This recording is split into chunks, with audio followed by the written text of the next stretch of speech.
Я помню 24 февраля довольно хорошо. Я проснулась первой, в доме все спали, и я была первым человеком, кто узнал об этом из новостей. И как обычно в стрессовых ситуациях это бывает, у меня была совершенно какая-то ужасная, неуместная подача информации. Я сказала своему проснувшемуся молодому человеку, что началась война, и засмеялась. Но потом все очень, мягко говоря, удивились, когда поняли, что все вообще не смешно. Но это была скорее защитная реакция, потому что понимать, что началась война, ну вот типа right now, ну все это по-настоящему просто неправдоподобность этой новости, наверное, заставила меня так отреагировать. Был, конечно, сильный стресс и непонимание того, что происходит вообще. И когда все СМИ начали называть это специальной военной операцией, создалась иллюзия какой-то скоротечности всего происходящего и, наверное, какая-то надежда, что это будет именно так. Ну вот, она жила. Но эта иллюзия точно так же быстро исчерпала себя. Наверное, уже через несколько дней так уже совсем не казалось. Но психика же, она как-то у каждого по-своему реагирует. Я была конкретно тогда в той ситуации, когда у меня была какая-то опора в виде человека, который мне очень помогал с этим справиться. И более того, был более осведомлен и вообще сказал мне о том, что конфликт военный будет еще в ноябре. И я помню эту встречу, мы сидели в каком-то кафе, типа играет музыка, и мне говорят, что будет война. Это та ситуация, когда у тебя возникает первая мысль, а не отправить ли тебе твоего родственника или близкого человека на принудительное лечение. Показалось это настолько тупой идеей. Причем мне показалось, что показалось это странным, что я вообще сейчас озвучиваю это. Ну, потому что в моем мире такой возможности не то, что не существовало, ее вообще не могло быть. И все, и с тех пор мы не поднимали больше эту тему.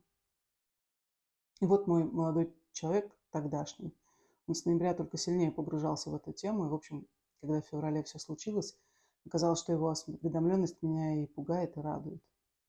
Потому что он хотя бы вносил какую-то ясность, насколько он мог это делать. И, в общем-то, занимался этим всю дорогу, все последующие полгода, что мы были вместе. Я ему очень за это благодарна.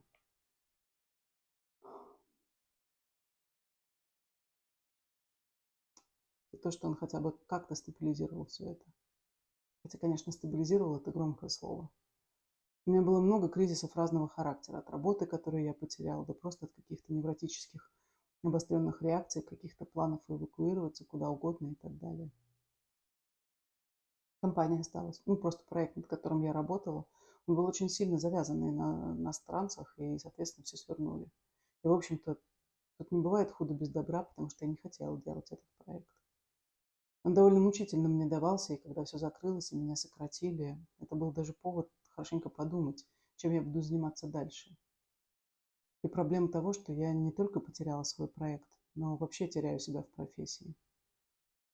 Он тогда для меня стал очень острым, и, в общем-то, он стал меня занимать, честно скажу, даже сильнее, чем отслеживание каких-то последних новостей и так далее. Он отнимал всю оставшуюся энергию во мне.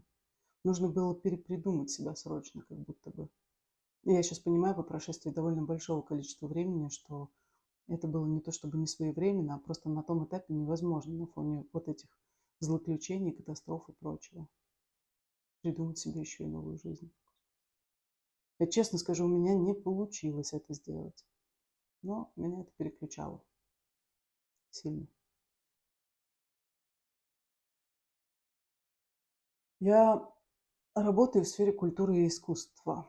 Я искусствовед. Я, в общем-то, когда в культуре все посыпалось довольно закономерным образом, это вообще не вызвало у меня бурю эмоций. Потому что когда ты оцениваешь глобальность гуманитарной катастрофы и ту реакцию, которая была, которая сама собой актуализировалась в сфере искусства, она для меня была скорее даже естественной, нежели катастрофической. Ну и как бы пришлось падать вместе с этим шатким домом, который и так-то стоял на довольно слабых ногах. Его еще хорошенько так подтолкнули, и вот хотелось как-то, себе тоже помочь. Сейчас я понимаю, что выживаемость и резистентность культуры как таковой очень высокая, как показывает практика. И, в общем-то, даже если посмотреть в прошлое, мы понимаем, все как будто бы, как-то да будет в любом случае. Просто приходится себе персонально отвечать на вопрос, а что будешь делать ты? И догадайся, где я работаю сейчас. Спойлер. В сфере культуры. Да. Ну, мысль уезжать или оставаться возникла впервые сразу в феврале-начале марта. Сразу с подачи всех событий я начала об этом думать. И, видимо, находясь в новостном потоке, психика не выдержала. Я думаю, что это была, паническая такая реакция. Я как-то себя осознавала ненужной, и как какой-то совсем, и отчасти обреченной. Мне хотелось себя как-то, спасать срочно. И как будто бы переезд был таким решением. Решением номер один. Но, во-первых, то, что было кому меня успокоить, это сыграло роль. А во-вторых, успокаивай, не успокаивай, но когда ты переезжаешь, тебе хотя бы нужно понимать, куда ты едешь и так далее. И у меня этого понимания не было вообще. То есть я, потеряв работу, понимала, что как-то себя найти, не то чтобы в России, а где-то еще будет, тоже непросто так-то. И уезжать мне вот, вот так вот не хотелось. Сейчас я понимаю, что решение уехать и решение остаться – это вопрос, примерно одного порядка, потому что и там, и здесь тебе нужно будет брать ответственность за свои решения. Причем не вот, да, ответственность, нет, прям прям ответственность за свое решение. И что мне сейчас помогает, это то, что я осознаю. Это, в принципе, уехать можно. Чисто физически пересечь какую-то из границ, но остаться здесь важно, чтобы не чувствовать себя здесь жертвой. Что вот кто угодно виноват, что там все пошло не по плану, моя жизнь разбита, и вообще все ужасно, я не хочу быть причастной и так далее. Ну окей. Есть вещи, которые мы просто не контролируем. Они были всегда и до этого тоже. А есть вещи, которые все-таки подвластны нашему контролю. И я пытаюсь сфокусироваться на этом и оставлять свои хотя бы, вот такие полномочия. Осознание, что со мной происходит здесь и сейчас. И мне кажется, что я понимаю, что со мной происходит здесь и сейчас, в России. И у меня был импульс в сентябре тоже, когда началась мобилизация. Я даже начала планировать поступление куда-то в один из вузов за рубежом. Думала, что можно там, PhD написать или поехать в магистратуру по новой. Но опять же, я передумала просто поступать ради поступления. Я не знаю, на кого бы я хотела отучиться заново. Но если это не сфера культуры, то что тогда? Но вот, если честно, я не могу ответить себе на этот вопрос сейчас. Вернее, я уже на него ответила себе. Я буду поступать в этом году, но в российский вуз. Вот что я решила. То есть это еще примерно 2 года жизни в России, да, если я поступлю. Почему я так решила? Потому что я чувствую, что язык – это власть. Но что это тот немногий властный ресурс, который есть у меня, русскоязычного человека. Проблема не в том, что я не знаю английский, я знаю его. Но я не хочу, или, по крайней мере, не вижу возможности сделать такой сильный ментальный шифт. Так сильно отойти от всего этого. Мне очень не нравится идея вынужденности. Она очень сильно противоречит моему настроению внутреннему. И я подумала, что я могла бы заняться психологией. Потому что, как-то оно само так родилось и появилось именно в этом году. И я очень много в это погружаюсь и пытаюсь помочь себе. Я оцениваю этот опыт как успешный. Из близких и знакомых не то чтобы было кому уезжать, честно говоря. У меня не очень широкие социальные связи. В Москве живу я не так давно, и в Москве этих связей, как-то не очень много. Конечно, через какие-то рукопожатия, первые, вторые, третьи, действительно очень много уехало. Но мое окружение не то чтобы вот опустело в раз, как у многих других людей. Хотя весь Инстаграм пестрит там отъехавшими, уехавшими. Наверное, из близких друзей уехала только одна моя подруга. И она уехала, как-то очень естественно. Тоже по принципу нечего терять. И довольно неплохо себя сейчас чувствует в Турции. Я за нее искренне рада. И она несколько раз мне предлагала переехать к ней.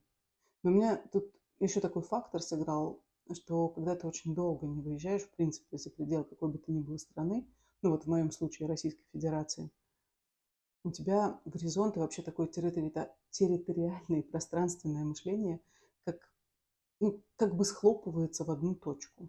И ты даже помыслить не можешь зачастую этот переезд. Ну вот, я давно не была за границей, ну, года 3, наверное. И откровенно мало езжу из-за непрекращающихся каких-то катаклизмов в финансовом плане тоже. Поэтому я думаю, что сейчас такой узкий канал взаимодействия с миром помогает мне особо не дергаться. Вот, как бы грустно это ни звучало. Мне кажется, если что-то произойдет, что станет красной линией, то я уже не смогу уехать.